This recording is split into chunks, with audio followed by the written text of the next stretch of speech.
బీజేపీలో జగన్మోహన్ రెడ్డి కోవట్టులున్నారా? సో ఈ అంశానికి సంబంధించి మనతో ఇంకా క్లుప్తంగా వివరించడానికి మనతో పాటు ఉన్నారు ప్రముఖ సీనియర్ జర్నలిస్ట్ జగదేవ్ గారు. నమస్కారం సార్. నమస్తే అమ్మ.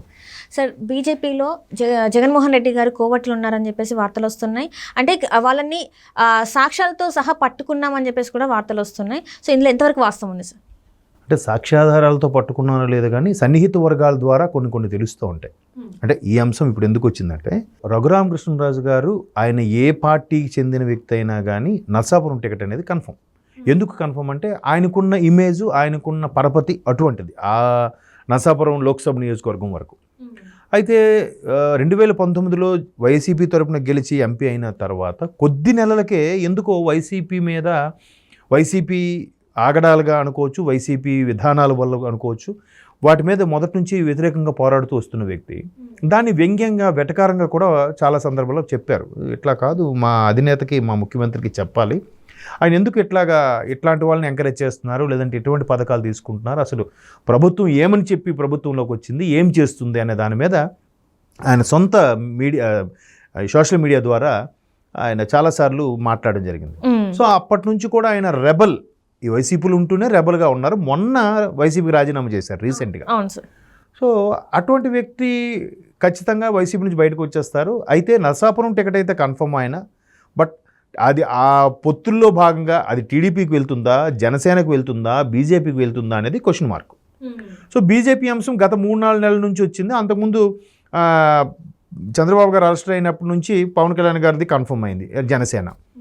సో ఒక ఓవరాల్గా 6 నెలల నుంచి కూడా తర్జన అవుతున్న ఈ నేపథ్యంలో అది ఎవరికి కేటాయించబడుతుందంటే, మొన్నటికి మొన్న గత వారంలో జరిగిన చంద్రబాబు గారు, పవన్ కళ్యాణ్ గారు ఢిల్లీ విజిట్ తర్వాత బయటకు వచ్చి అప్పుడు కన్ఫర్మ్ అయింది. సో బీజేపీ కూడా పొత్తులో భాగమైంది. ఇప్పుడు ఏంటంటే మళ్ళీ బైజయంత్ షెకావత్ ఎవరు వచ్చారు కదా, మన బీజేపీ దేశ నేషనల్ నేషనల్ పార్టీ, ఆయన వచ్చినప్పుడు ఆయన, పవన్ కళ్యాణ్ గారు, చంద్రబాబు నాయుడు గారు వీళ్ళందరూ కూర్చొని కూలంకషంగా చర్చించుకుంటూ ఒక కొలిక్కి వచ్చింది. ఎట్లా లోక్సభ స్థానాల్లో 17 టీడీపీ, 2 జనసేనకి ముందు 3 అనుకున్నారు, 2 జనసేనకి, 6 బీజేపీకి అన్నట్టుగా 6, 2, 8, 17, 25 సరిపోయింది. సో అయితే ఈ 6లో కూడా ఒకటి జనసేన నుంచి అక్కడికి వెళ్ళింది. ఎందుకంటే జనసేనకి ఓటింగ్ పర్సెంటేజ్ తక్కువ ఉండడం వల్ల, లేదంటే ఎలాగైనా వైసీపీని గద్దెదించాలి, సెంట్రల్లో బీజేపీ మళ్ళీ తెచ్చుకొని రాష్ట్రానికి అవసరమైన ప్రయోజనాలు లబ్ధి చేకూరాలని మొత్తానికి కమిట్ అయ్యారు. అయితే ఇప్పుడు ఈ 6 స్థానాల్లో నరసాపురం బీజేపీకి కూడా వెళ్ళబోతుందంటే ఖచ్చితంగా రఘురామకృష్ణరాజు గారు బీజేపీ తీర్థం పుచ్చుకోబోతున్నారని అర్థమవుతుంది. బీజేపీ తరఫున పోటీ చేస్తారు, ఆయన ఎన్నిక కన్ఫర్మ్. అయితే ఇక్కడ బీజేపీలో ఉన్న మరో నేత విష్ణువర్ధన్ రెడ్డి, రాష్ట్రానికి చెందిన నేత, రఘురామకృష్ణరాజు గారికి ఇవ్వద్దు అన్నారన్నట్టుగా. రఘురామకృష్ణ ఇప్పుడు ప్రతి దగ్గర కూడా ఎవరికి సంబంధించిన వాళ్ళ వ్యక్తులు ఉండనే ఉంటారు. అది ఖచ్చితంగా కోవట్టే అనొద్దు, లేదంటే అభిమానులు అనుకోవచ్చు, లేదంటే సానుభూతి పరులు అవ్వచ్చు, ఇంకా డెప్త్గా వెళ్తే గూఢచారులైనా అవ్వచ్చు, సిఐడిలాగా గూఢచారులైనా అవ్వచ్చు. సో మొత్తానికి ఈయనకి మొదటి నుంచి డౌట్ ఉంది, ఇన్ఫర్మేషన్ ఉంది. ఈయన ఎలాగూ జగన్మోహన్ రెడ్డి గారి విషయంలో ఖరాఖండిగా, ఓపెన్గా తన సొంత సోషల్ మీడియాలో ఓపెన్గా చెప్తారు కాబట్టి మరొకసారి ఈ అంశాన్ని తెర మీద తెచ్చారు. నరసాపురం టికెట్ నాకు కన్ఫర్మ్ అయింది, ఏ పార్టీ అయినా, ఏ పార్టీలో పొత్తులో భాగమైనా నాకైతే కన్ఫర్మ్. సో బీజేపీకి కేటాయించబడింది కాబట్టి నేను బీజేపీలో చేరబోతున్నాను. బట్ అంటే సన్నిహిత వర్గాల ద్వారా తెలిసింది ఏంటంటే ఆయన టీడీపీ జనసేనలోకి రావాలని లేదు, ఖచ్చితంగా బీజేపీ నేషనల్ పార్టీ కాబట్టి అందులోకి వెళ్ళాలని ఆయన మొదటి నుంచి అనుకుంటున్నాడని కూడా సన్నిహిత వర్గాల టాక్. సో ఆయన అలా అనుకున్నట్టుగానే బీజేపీలోకి వెళ్తున్నాడు, అదే టికెట్ తరపున పోటీ చేస్తున్నారు. అయితే ఆయనకి ఇవ్వొద్దని సొంత బీజేపీ కూటమికి చెందిన వాళ్ళ రాష్ట్రం నుంచి విష్ణువర్ధన్ రెడ్డి అనే వ్యక్తి ఇట్లా నో అని చెప్తున్నారంటే ఆయనకి కొన్ని సన్నిహిత వర్గాలంటే, ఒకటి సామాజిక వర్గం, విష్ణువర్ధన్ రెడ్డి గారి, జగన్మోహన్ రెడ్డి గారికి సామాజిక వర్గంకి సంబంధించిన నేత. అలాగే నాకు వద్దు అని అంటున్నారంటే ఇక్కడ చంద్రబాబు గారి హయాం నుంచి కానీ, ఇక్కడ పవన్ కళ్యాణ్ గారి పార్టీ నుంచి కానీ ఎవరి నుంచి కూడా నాకు ఇవ్వొద్దు అనే మాట ఎక్కడా రాలేదు, ఎక్కడ వ్యతిరేకత వినపడలేదు నా పరంగా. బట్ ఒక్క విష్ణువర్ధన్ రెడ్డి ఎందుకు అలా చెప్తున్నారంటే ఈయన మేబీ ఆయన ఫేవర్ అయి ఉండొచ్చు అనే ఉద్దేశంలో ఈయన కూడా మాట్లాడారు. ఫేవర్ ఇన్ ద సెన్స్, మరి ఈ పార్టీలో ఉండి ఆయనకి ఫేవర్గా ఉండమంటే అర్థం ఏంటి, కోవట్టుగానే అయి ఉండొచ్చాను. అంటే ఇప్పుడు సీట్ కన్ఫర్మ్ అయినాక కూడా ఎందుకు ఇంతగానం ఆయన మీద, అంటే ఇది కక్ష సాధింపు చర్యలు అంతే. ఇప్పుడు ఆయనకి అక్కడ ఎంపీగా ఉన్నారు, ఒక నేషనల్ లెవెల్ లీడరు, బాగా మంచి ఎంటర్ప్రెన్యూర్ బిజినెస్ మ్యాను. అయినప్పటికీ ప్రభుత్వ వ్యతిరేక విధానాలు, ప్రభుత్వం మీద కొన్ని రకాల విధానాలు బాగోలేవని చెప్పి ఖండించి విమర్శించడం వల్ల ఆయన హైదరాబాద్లో వచ్చి ఉన్నా కూడా అక్కడ నుంచి ఆంధ్ర పోలీసులు సీక్రెట్గా వచ్చి ఆయన అరెస్ట్ చేసి తీసుకెళ్లారు without the permission of Telangana పోలీసులు పర్మిషన్ కూడా లేకుండా ఆయన అరెస్ట్ చేసి తీసుకెళ్లారు. ఆయనకి కాళ్ళకు కూడా కొట్టినట్టు కూడా ఆయన అప్పుడు అంటే తన మీద థర్డ్ డిగ్రీ కూడా ప్రయోగించారని చెప్పేసి మనకి వార్తలు అదే ఆయన చూపించుకున్నాడు కూడా దెబ్బలో కూడా. అంటే ఒక ఎంపీ అంత స్థాయి వ్యక్తికే అలా ఉంటే మరి సాధారణ పరిస్థితి ఏంటి? సో అది మరికొద్దిగా చినికి గాలి అనే విధంగా ఆయన అంశం చెప్పడము మరికొద్దిగా వ్యతిరేకత అనేది పెరిగింది. సో ఇప్పుడు ఎలాగైనా బీజేపీ పెద్దలతోని కొన్ని రకాల విషయాలతో ఆయన కొన్ని డీలింగ్స్ అయితే ఉన్నాయి. ఆయన ఎప్పుడు బయట పెట్టలేదు. ఎందుకంటే ఢిల్లీలో కూడా ఆయన ఎంపీ అయిన తర్వాత పార్టీలకు అతీతంగా ఎస్పెషల్లీ బీజేపీ టీడీపీ నేతలకు కొంతమందికి అప్పట్లోనే మంచి విందు కూడా ఏర్పాటు చేశాడని. సుమారుగా ఒక 60-70 రకాల గోదావరి రుచులతో పాటు అక్కడ విందు కూడా ఏర్పాటు చేశారు. అంటే బిజినెస్ మ్యాన్, ఒక రాజకీయ నాయకుడు అనేవాడు ఎప్పుడు కూడా అన్ని పార్టీలతో కూడా సన్నిహితంగానే సఖ్యంగానే ఉంటాడు. అక్కడ పార్లమెంట్ వేదికగా, ఒక సభా వేదికగా, లేదంటే రాజకీయాల పరంగా వాళ్ళు ఇలా చేశారు వీళ్ళు ఇలా చేశారు అనుకోవచ్చు, కానీ లోపగానే అందరూ పనిచేసే ప్రజల కోసమే కదా. ఏ రాజకీయ నాయకులైనా అదే వ్యూహంతో వెళ్తారు. మరీ మేము ఈ టీడీపీ వాళ్ళ ముఖం చూడము, జనసేన వాళ్ళ ముఖం చూడము, టీడీపీ జనసేన ఫ్యామిలీల వైపు ఎక్స్ట్రీమ్ వరకు వెళ్ళి తిడతామని ఏ పార్టీలు ఉండవు.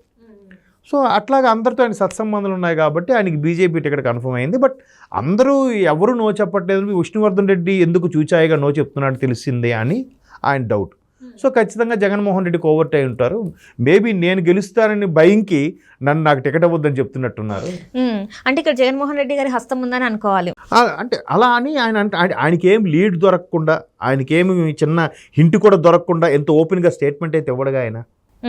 అంటే ఎక్కడొక దగ్గర అయితే ఆధారాలు ఉన్నాయి, వాళ్ళ దగ్గర కూడా ఉన్నాయి. ఇప్పుడు కొన్నిసార్లు ఎలా ఉంటుందంటే ఆ బాగా సన్నిహితమైన వ్యక్తి వచ్చి చెప్తాడు, సార్ అంతా ఓకే కానీ ఒక పర్సన్ మాత్రం మీకు ఇవ్వద్దు అంటున్నాడండి, చూసుకోండి సార్, నా పేరు బయటకు రాకుండా చూసుకోండి అని చెప్తాడు.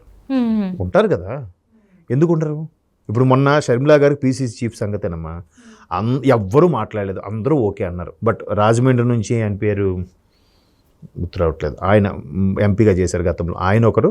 తర్వాత చిత్తూరు నుంచి ఒక ఎంపీ, ఆయన పెద్ద ఆయన పేరు మర్చిపోయాను.